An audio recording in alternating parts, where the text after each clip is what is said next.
Olá, sejam muito bem-vindos a mais uma análise. Hoje a gente vai mergulhar numa jornada histórica e fascinante que vai, literalmente, da culpa à glória. Tudo baseado no material do capítulo 5 de Romanos. E olha só que detalhe incrível, a gente vai ver como aquele veredito legal de justiça, que foi tão detalhado e debatido nos capítulos anteriores, se transforma agora num resultado super prático de paz e alegria. É uma virada em tanto. A gente sai daqueles corredores frios de um tribunal direto para a luz aconchegante da vida real e do dia a dia. Bom, para organizar as ideias, nosso roteiro de hoje está dividido assim. Primeiro, os benefícios da paz. Depois, o amor no pior momento. Aí a gente passa para o reinado da morte e, para fechar, a graça superabundante. Vamos lá? Então, começando pela seção 1, os benefícios da paz, que abrange de Romanos 5, do versículo 1 ao 5. Logo de cara, rola uma baita mudança na narrativa do texto. A gente deixa de lado aquela declaração puramente jurídica e entra com tudo na vida prática. O original traz um termo grego maravilhoso aqui, eirene. E o ponto-chave é que essa paz não é só um sentimento passageiro, sabe? Aquela coisa emocional e vaga. Nada disso. É um fato objetivo. É um estado legal inalterável. Pensa nisso como um fato consumado. Tipo um tratado de paz que já foi assinado e selado. Ou seja, aquela longa guerra de rebelião da humanidade contra o Criador acabou de vez. Toda aquela hostilidade antiga foi totalmente apagada por meio de Cristo.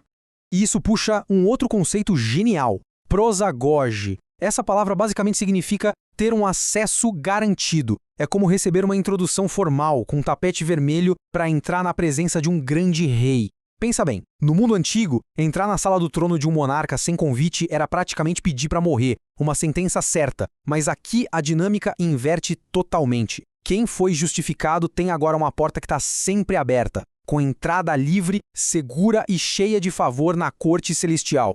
Agora, como é que essa paz funciona na prática, naqueles dias em que tudo dá errado? É super normal a gente achar que a dor ou o sofrimento significa que fomos abandonados, não é verdade? Mas a tribulação não é abandono de jeito nenhum. O texto mostra que, na verdade, ela é o primeiro degrau de uma linha de produção de caráter. É uma escadinha mesmo. A pressão contínua da tribulação forja o segundo degrau, que é a paciência. Essa paciência molda o terceiro degrau, a experiência, ou o caráter já provado.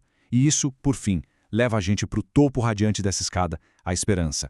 E o mais incrível de tudo, essa esperança nunca jamais decepciona ou traz vergonha. Mas por que tanta certeza? Bom, a fonte explica que o Espírito Santo derrama o amor de Deus nos corações como se fosse uma verdadeira inundação. Imagina só um coração sendo completamente alagado, transbordando com águas torrenciais de amor e segurança. É exatamente isso que confirma que aquela esperança, construída lá atrás nos degraus do sofrimento, é absolutamente sólida. Seguindo em frente, entramos na seção 2, o amor provado no pior momento, ali nos versículos 6 a 11. É claro que é super natural a gente se perguntar, tá, mas como dá para ter certeza inabalável desse amor? A resposta está na forma absolutamente chocante como ele foi demonstrado na história. O sacrifício não rolou para salvar um grupo de pessoas nobres ou justas, muito pelo contrário.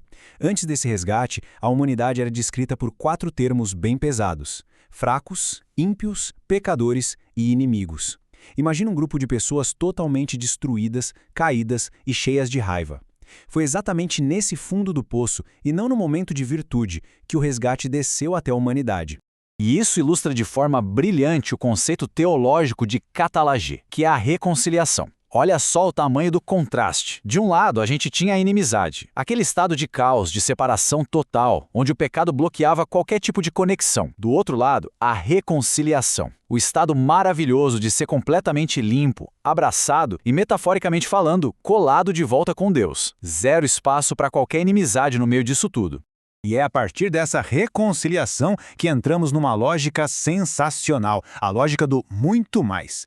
É um argumento muito racional e poderoso. Pensa bem, se o Criador fez a parte infinitamente mais difícil, que foi entregar o próprio Filho para morrer por inimigos rebeldes, a gente pode ter certeza absoluta de que Ele vai salvar e cuidar daqueles que agora, através desse sacrifício, já viraram amigos íntimos, certo? É um raciocínio feito sob medida para destruir qualquer sombra de dúvida sobre a salvação. O que nos leva à seção 3, o reinado da morte, nos versículos 12 a 14. Bom, para a gente realmente dar valor ao tamanho desse resgate, precisamos ir lá na raiz inicial do problema. E aí entra um conceito teológico fundamental, chamado de cabeça federal. Basicamente, Adão não foi só o primeiro homem biológico passeando por um jardim. Ele funcionava como representante legal de toda a raça humana. Por causa desse papel oficial dele, aquela única ação, o seu primeiro pecado, contou legalmente para todo mundo que estava sob representação dele. Dá só uma olhada na mecânica trágica dessa genealogia. É tipo uma herança de família que absolutamente ninguém pediu para receber. Aquele ato inicial do Adão não ficou isolado no tempo. Ele se espalhou como um vírus sistêmico super agressivo e devastador, contaminando cada galinho da árvore genealógica humana. E o resultado? A morte foi coroada. Ela virou um monarca tirano, governando sobre todo mundo, até mesmo sobre quem nunca cometeu o exato mesmo tipo de transgressão que rolou lá no Éden. E agora chegamos na nossa última parte, a seção 4, a graça superabundante, nos versículos 15 a 21. É aqui que ocorre o grande ponto de virada definitivo da nossa análise. Entra em cena a figura de um segundo Adão. Imagina uma balança enorme. De um lado, a gente tem aquele peso terrível do primeiro Adão, uma herança de dívida impagável e morte universal. Mas aí do outro lado da balança entra o segundo Adão, Jesus. E ele não chega só para zerar a dívida. Ele traz junto uma conta bancária de valor infinito, um dom que permite que aqueles que foram justificados passem a reinar em vida. O contraste é tão absoluto que o texto original resume isso numa expressão perfeita, polo malon, que significa muito mais.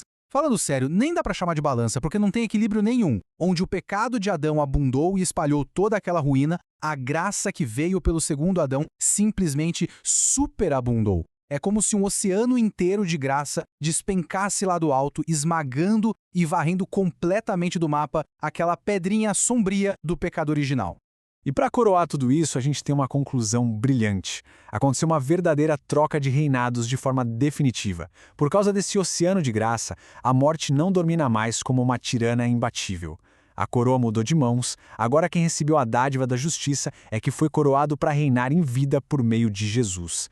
Aquele domínio antigo do medo e da culpa foi totalmente e completamente destronado. Para fechar o nosso estudo de hoje, fica uma reflexão instigante que amarra perfeitamente tudo o que a gente viu. Como é que essa lógica inquebrável do muito mais garante a segurança eterna diante de Deus? Bom, se o pior dos problemas já foi resolvido lá atrás, quando a humanidade estava na sua fase mais caótica, agindo como inimigos declarados, quão inabalável, abençoado e seguro está o status de quem foi transformado, por essa graça superabundante, em amigo íntimo do Rei? Fica aí o convite para a gente continuar mergulhando fundo nas maravilhas desse oceano de graça. Muito obrigado por acompanhar essa análise e até a próxima.